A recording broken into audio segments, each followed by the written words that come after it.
Hello guys, welcome to my channel. आशा करती हूँ आप सब अच्छे होंगे और बीटीसी वाले अपनी तैयारी अच्छे से कर रहे होंगे। लेकिन बीएड छात्र इस टाइम इस दुविधा में होंगे कि हम किस चीज़ की तैयारी करें। जैसा आपको पता है, जो अभी नोटिस आया था सुप्रीम कोर्ट द्वारा कि बीएड को बाहर कर दिया गया है, जब से पूरे इंडिया में, चाहे वो यूपी हो चाहे और भी कहीं हो, सब में पूरा बवाल मचा हुआ है क्योंकि बीएड को बाहर कर दिया गया है। जैसा आपको पता है, बीएड ने लाखों रुपए खर्च करके एनसीटी के गजट के द्वारा ही अपनी बीएड की थी, इस उसमें कि हम भी सुपर टेट में दाखिल होकर और एक सीट पक्की करेंगे। वो कब से अपनी तैयारी भी कर रहे थे क्योंकि सुपर टेट आने की 2 साल से हो रही है कि आएगा आएगा, जो अभी तक नहीं आया है। तो अब यहाँ पर बीएड छात्रों को एक झटका और लगा है और बीएड छात्रों की जो रहा है वो कैसे मुश्किल होती जा रही है। और लाखों करोड़ों बीएड छात्र लखनऊ में धरना देने के लिए पड़े हुए हैं इतनी गर्मी में, जो एक मांग कर रहे हैं कि बस हमें शामिल कर दिया जाए, केवल उन्हें मौका दें जो इसके लायक हो, अपनी तैयारी करके एक सीट लेगा उसे ही मौका दिया जाए। अब यहाँ पर आप देख सकते हैं, आज के न्यूज़पेपर में आई है, बीएड प्राइमरी से हुआ बाहर, माध्यमिक की भर्ती भी फंसी। जो माध्यमिक की भर्ती होती हैं जो बीएड वाली, वो भी फंस गई हैं। जैसा आपको पता है, अभी तक 1 साल से टीजीटी के फॉर्म फिल हुए पड़े हैं, वो नहीं आई है, एलटी की नहीं कोई आता पता।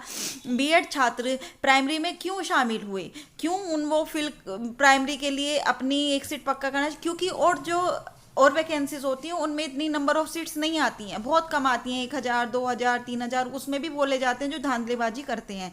अब प्राइमरी एक ऐसा एग्ज़ाम है जिसमें बहुत ज़्यादा नंबर ऑफ में वैकेंसीज आती हैं, 50,000 60,000, जैसा आपने देखा 6800 69,000, तो 68,500 जो आई थी। तो यही चीज़ है, इसलिए प्राइमरी में वो शामिल होना चाहते हैं। अब देखो यहाँ पर क्या लिखा है, बीएड संशोधित गजट के लिए धरने पर बैठे अभ्यर्थी। प्राइमरी शिक्षक भर्ती से बाहर किए गए अभ्यर्थियों ने बुधवार को पत्थर गिरजा घर चौराहे के पास युवा मंच के बैनर तले धरना प्रदर्शन किया और जिला प्रशासन के मध्य से राष्ट्रपति को संशोधित ज्ञापन प्रेरित किया। ज्ञापन के जरिए राष्ट्रपति से मांग की गई कि राजपत्र को संशोधित करते हुए बीएड अभ्यर्थियों को प्राइमरी भर्ती में शामिल होने का मौका दिया जाए और सुप्रीम कोर्ट में पुनर्विचार याचिका दाखिल की जाए। युवा मंच के अनिल सिंह ने कहा कि शिक्षा मंत्री ने टीजीटी पीजीटी के तकरीबन 25,000 पद होने की जानकारी दी, लेकिन केवल आए कितने, 4,163। अब आप देख सकते हो, इतने पद होते हैं लेकिन आते कितने से हैं।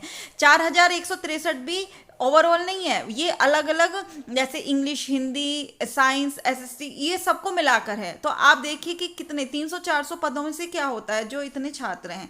तो इसलिए वो प्राइमरी में शामिल होना चाहते हैं कि थोड़े सा भी होशियार छात्र है तो वो एक सीट पक्की कर ले और बेरोजगार ना घूमे।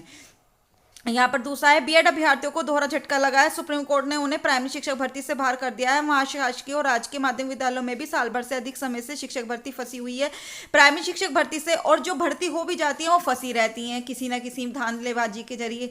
देख लीजिए आप, अभी तक 1 साल से एक शिक्षक भर्ती फंसी है, और तो आगे कहाँ से आएगी, क्योंकि प्राइमरी में ही शिक्षकों के सबसे अधिक पदों पे भर्ती निकलती है। पिछली बार वर्ष 2018 में 69,000 पदों पर शिक्षक भर्ती निकली थी। प्राइमरी से बाहर किए जाने पर बीएड अभ्यर्थियों को माध्यमिक विद्यालयों में शिक्षक भर्ती से उम्मीद रह गई है, लेकिन माध्यमिक विद्यालयों में भी 1 साल से भर्ती फंसी हुई है। राजकीय माध्यमिक विद्यालयों में एलटी ग्रेड शिक्षक भर्ती में बीएड की अर्हता मांगी जाती है। वही शासकीय में विद्यालयों में टीजीटी के पदों पर भी बीएड मांगा जाता है। अशासकीय माध्यमिक विद्यालय भर्ती की जिम्मेदारी उत्तर प्रदेश माध्यमिक शिक्षा सेवा चयन आयोग बोर्ड के पास है। बोर्ड के पिछले साल से कोई भर्ती नहीं दी है।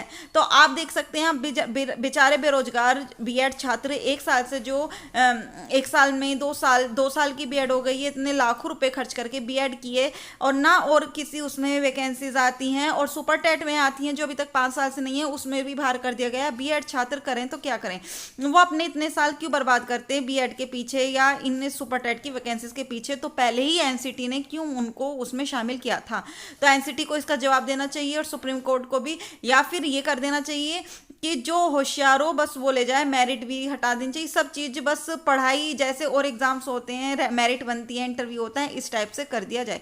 तो जो भी होगा, इस चैनल के माध्यम से आपको पल पल की अपडेट मिल ही रही है, चाहे वो बीएड छात्र हो, बीटीसी छात्र, ये किसी एक तरफा नहीं है। लेकिन हाँ, बीएड वालों के, अब ये कहते कि बीएड वालों के साथ गलत हुआ है तो बीटीसी वाले कहेंगे हमारे साथ क्या। हाँ, बीटीसी कोर्स केवल प्राइमरी के लिए ही वैलिड है, लेकिन वो पहले से ही पता है कि प्राइमरी के लिए ही वैलिड है। लेकिन बीएड छात्रों को पहले से नहीं पता था, उन्होंने बीएड की है प्राइमरी में फिल करने की वजह से, कि जब प्राइमरी में फिल हो गया है तो इसलिए यहाँ पर दोनों की अपनी अपनी तरह सही है। लेकिन बीटीसी भी आगे बंद हो रहा है, बीएड ही शामिल होगा, तो फिर बीएड छात्र को ऐसा क्यों? तो जो भी होगा चैनल के माध्यम से आपके साथ हम खड़े हैं, पल पल की अपडेट देते रहेंगे। आप चैनल को सब्सक्राइब कर लीजिएगा, बेल आइकन प्रेस कर लीजिएगा, जो समय से आपको नोटिफिकेशन मिलता रहे।